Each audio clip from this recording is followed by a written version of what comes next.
উপস্থিত গুরু ভাই বোনেদের প্রণাম জানাই। অনেকে বলবেন গুরু ভাই বোন বললো কেন? আমার কাছে সব গুরুই একই। যুগে যুগে আসেন যুগ অবতার, কত লীলা করেন পাতিয়া সংসার, শুধু সময়ের ফারাক মাত্র।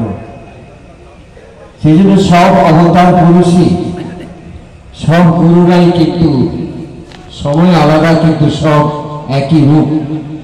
তাই সকল গুরুকে নমন করি এবং নিজের গুরু বলে, মত গুরু বলেই মনে করি। সেই হিসেবে সমস্ত শ্রী গুরু সঙ্গের ভাই বোনেদের আমি অন্তঃকরণ থেকে প্রণাম জানাই। চলে গেলেন ইতিমধ্যে পূজ্যপাদ মোরাল ভাই। গতকাল সারাদিন আদ্যাপীঠে আমার তার শুটিং ছিল দূরদর্শনে, তার সঙ্গে সময় কাটাই। আর আমার বন্ধু গৌরব মহারাজকে চিন্তা করা যায় না, সেই রকম একজন সাধু পুরুষ, তিনিও আমার সঙ্গে একজন। তা আজকে সত্য, সেবা, নীতি, ধর্ম, এই যে কথা, সংঘ, শ্রী গুরু সংঘের যে আদর্শ, এই নিয়ে কথা বলে তো শেষ করা যায় না। আমি শুধু একটা গানের মধ্যে দিয়ে, গুরু বন্দনার মধ্যে দিয়ে গুরুর যে প্রকাশ বা গুরুর যে আদর্শ বা গুরুর যে পরিচয়, সেটা পাব। সত্যের মধ্যে বলতে গেলে, এটা সত্যের কথা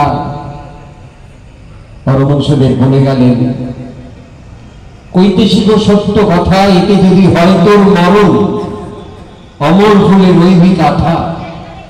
কৈতেশিক সত্য কথা।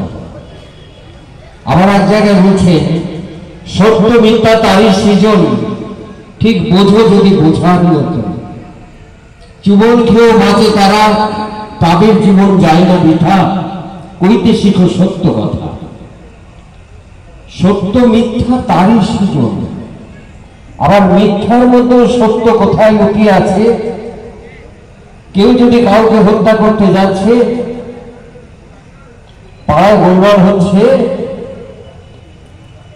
রাত লোডশেডিং এর অন্ধকারে একজন তারা খেয়ে প্রাণ বাঁচাতে এক বাড়িতে ঢুকে পড়েছে, মাসিমা আমাকে বাঁচান। মাসিমা আপনার মতন ধার্মিক, সত্যের আদর্শ চলে, কিন্তু কিছু দুষ্কৃতী জিজ্ঞাসা করছে এসে, এখানে কেউ ঢুকেছে? মাসিমা কোনোদিন মিথ্যা বলেন না, কিন্তু সেদিন বললেন, না বাবা তোমরা ভুল দেখেছো, ওই দিকে দেখো কোথায়। তাহলে তিনি সত্য বললেন না মিথ্যা বললেন? তিনি চরম সত্যকে একটা মিথ্যা দিয়ে প্রতিষ্ঠিত করলেন। এইটি হচ্ছে সত্য। সেই জন্য সত্য মিথ্যা তারই সৃজন, ঠিক বোঝো যদি বোঝার মতো। ইতিপূর্বে আমার ভাতৃসম বন্ধু গৌরবজি বলে গেলেন যে প্রয়োজনে যদি হিংসা করতে হয়, যেমন অর্জুনকে উপদেশ দিয়েছিলেন কৃষ্ণ, এখানে অস্ত্র ধরতে হবে, শাস্ত্র থাকবে কিন্তু প্রয়োজনে অস্ত্র। গুরুদেব ভবা বাংলা বলেছেন, শত্রুকে দমন করতে মৃত্যু ভয়ও করো না। যখন তোমার দেওয়ালে পিঠ পড়ে যাবে, তখন কিন্তু তোমাকে রুখে দাঁড়াতে হবে। আর ধর্মের কথা আমি গুরুদেব পরমহংসদেবের প্রত্যেকটি কথার মধ্যে, প্রত্যেকটি বাণী যে লেখা আছে, তার মধ্যে এই 10টি অলঙ্কার পাই যে আমার গুরুদেব ভবা পাগলা বলেছেন। সরলতা, সৎ, আনন্দ, আত্মহারা, ক্ষমা, ধৈর্য, সহ্য, ন্যায়, সৎ, সরলতা, কর্তব্য, আনন্দ, আত্মহারা, ক্ষমা, এই 10 অলঙ্কার যে করেছে ধারণ, কিসের ভয় তার সার্থক জীবন। অর্থাৎ এই 10টা অলঙ্কার মানুষের শ্রেষ্ঠ ধর্ম। আমাদের গুরুদেব পরমহংসদেব তার প্রতিটি বাণীর মধ্যেই কোনো না কোনো একটা এই অলঙ্কারের কথা উল্লেখ আছে, আপনারা লক্ষ্য করে দেখবেন। তাই সেই কথা বলি। আজকে আমি একটু তাড়াতাড়ির মধ্যে আছি, আগামীকাল এই অনুষ্ঠানের জন্য আমি রয়ে গেলাম। আমার দীঘা আশ্রমে থাকার কথা। আগামী শনিবার মহাপূজা, ওখানে বাৎসরিক মাঘ মাসের শেষ শনিবার হয়। তারপরে আবার ত্রিবেণী কুম্ভতে চলে যাব। গত বছর আমরা একসঙ্গেই মুরাল ভাই আমরা প্রথম স্নান করেছিলাম মাঘী পূর্ণিমা। তা আমি একটু গান দিয়ে শেষ করছি। এই আমাকে 15 মিনিট বলেছেন, আমি 10 মিনিটে শেষ করব। তার কারণ অল্প কথায় বিস্তর পাওয়া যায় যদি তার থেকে আমি কিছু নিতে পারি। আমার সবচেয়ে বেশি আনন্দ হচ্ছে যে এখানে যারা গ্রাহক গ্রহণ করছেন তারা আপনাকে আন্তরিকভাবে গ্রহণ করছেন, যার জন্য ভেতর থেকে কথা বেরিয়ে আসছে সবারই, যেই বলছেন, যারাই বলছেন। অর্থাৎ পাতকুয়া জল গভীর ও মিষ্টি হয় যদি গ্রহণ করার মতন গ্রাহক থাকে, জল তোলার মতন। তাই এখানে মন দিয়ে যারা শুনছেন এতটা ভালো লাগছে চিন্তা করা যায় না। তা যাই হোক, আমি গান দিয়ে আমার শেষ করছি। গুরুর পরিচয়, যদিও বাদ্যযন্ত্র নেই, এমনি খালি গলায় খুব কথাগুলো মেনে আমার গুরুদেব ভবপাল্লা পৃথিবীর সর্বাধিক গান রচনা করেছে। তার থেকে তার আবার আমি গাড়ি চালাচ্ছিলাম, যতদিন তিনি দেহে ছিলেন শেষের জীবনে তার গাড়ি চালাতাম। আরেকজন আমার বড় গুরু, আমি তাকে মানি, গোষ্ঠপাল, আপনাদের পাড়ারই মানুষ, আমাকে ছেলেই মানতেন। তার গাড়িও আমি চালাতাম, আমাকে ছাড়া কোথাও যেতেন না। এই যে তার মূর্তি এখানে প্রতিষ্ঠা হয়েছে, সেই মতো সিদ্ধার্থ শঙ্কর রায় প্রথম সেটা উদ্বোধন করেছিলেন। আর আমার পীরচাঁদে বলেছিলেন, বাবা তুমি সত্যিকারের সন্তানের কাজ করেছো। কবে সরকার কি করবে জানি না, ওই বাড়ির সামনে যে মূর্তিটা সেখানে আমাকে দিয়ে আমি প্রতিষ্ঠা করেছিলাম এবং সেটা সিদ্ধার্থ শঙ্কর রায় উদ্বোধন করেছিলাম। উঠতে ঘুরতে তিনি প্রতি শনিবার আমি তাকে নিয়ে গাড়ি নিয়ে যেতাম। তারপরে সেই জীবনে আমি আরেক মহাপুরুষ ভবা পাগলা, যার কথা বিশ্বজনীন, তার কথা বলি। তাই তার একটা রচিত গান দিয়ে আমি শেষ করবো আমার কথা। গুরু আমায় করো করুণা, গুরু আমায় করো করুণা, আমি ঝড় তুফানে বেয়ে যাব গুরু, ঝড় তুফানে বেয়ে যাব গুরু, তোমার দেওয়া তরিখানা। গুরু আমায় করো করুণা, গুরু আমায় করো করুণা।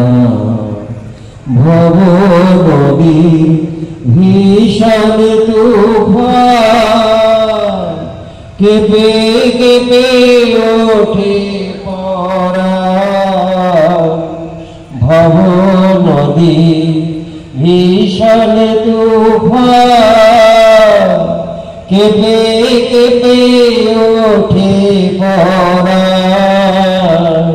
তুমি গুরু সকল আশার, তুমি গুরু সকল আশার, মুশকিলে যেন পড়ি না। গুরু আমায় করো করুণা, গুরু আমায় করো করুণা।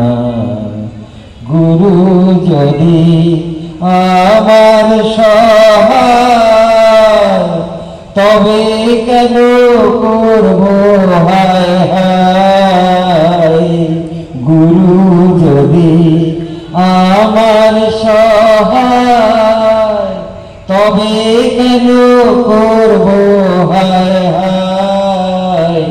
গুরু তোমার পায়ে সকল পায়, তোমার পায়ে সকল পায়। চরণ ছাড়া করুণা গুরু আমায় করো করুণা, গুরু আমায় করো করুণা। সকল তীর্থ সকল কর্ম তুমি গুরু বড় ধর্ম। সকল তীর্থ সকল কর্ম তুমি গুরু বড় ধর্ম। গুরু ছাড়া কি বুঝবে মর্ম, গুরু ছাড়া কি বুঝবে মর্ম।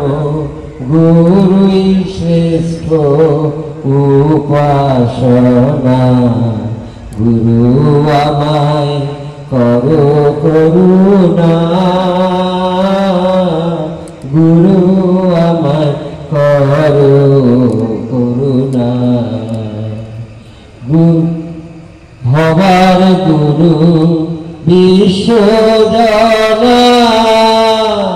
সে কথা কেউ জানে না। ভবার গুরু বিশ্বজনা, সে কথা কেউ জানে না। যে জানে সে কথা কয় না, যে জানে সে কথা কয় না। সে জড়িয়ে আছে পাদুখানা, গুরু আমায় করো করুণা, গুরু আমায় করো করুণা। গুরু অগতির গতি, গুরু অগতির গতি, একাধারে শিব পার্বতী। গুরু অগতির গতি, গুরু একাধারে শিব পার্বতী। গুরু কৃষ্ণ গুরু শ্রীমতী, গুরু কৃষ্ণ গুরু শ্রীমতী। গুরুই গঙ্গা যমুনা, গুরু আমায় করো করুণা, গুরু আমায় করো করুণা। আমি ঝড় তুফানে বেয়ে যাব গুরু, ঝড় তুফানে ভেয়ে যাব গুরু। তোমার দেওয়া পরীক্ষানা, গুরু আমায় করো করুণা, গুরু আমায় করো করুণা। সবশেষে আমন্ত্রণ জানিয়ে যাচ্ছি মাঘ মাসের শেষ শনিবার আমাদের মহাপুজো দীঘায়। আর একটা গানই আছে, দীঘায় বেড়াতে এসে একটু ফাঁকে দেখো বসে, মা আমার মোহন বেশে শিহরি দেখাচ্ছে গোলা, মা আমার সাগর পারে সর্বদা। মা সর্বদার মহাপুজো। আপনারা যখনই দীঘায় বেড়াতে যাবেন প্রথমে ভবপান্ডা মন্দিরে দর্শন করতে যাবেন। সেখানে আমি কালকে ভোরবেলায় বেরিয়ে যাচ্ছি। আপনাদের কাছে আসতে পারবো বলে আমি আজকে এখানে থেকে গেলাম। আমার খুব আনন্দ লাগছে যে আমার থাকা সার্থক হয়েছে। আর বৃন্দাবনের কথা এসে গেল না, স্নেহের কথা, সেটা এই আগামী দোল পূর্ণিমার দিন দূরদর্শনে দেখবেন অমৃত কথাতে একটু দোল পূর্ণিমা সম্বন্ধে বলেছি। আমাদের দেশের বাড়ি, আমার আবার বাড়ির গোবর্ধন, সেটাও আমন্ত্রণ করেছি। সেখানে আমাদের আশ্রম আছে, সেখানে গিরি গোবর্ধনে মথুরা, সেখানে আসলেও আপনারা আমন্ত্রণ জানাই, যদি কোনো সময় যাবেন যোগাযোগ করবেন, আসবেন। নমস্কার সবাইকে। কবে যেন একটু গান গাইবেন। জয় শ্রী গুরু জয়।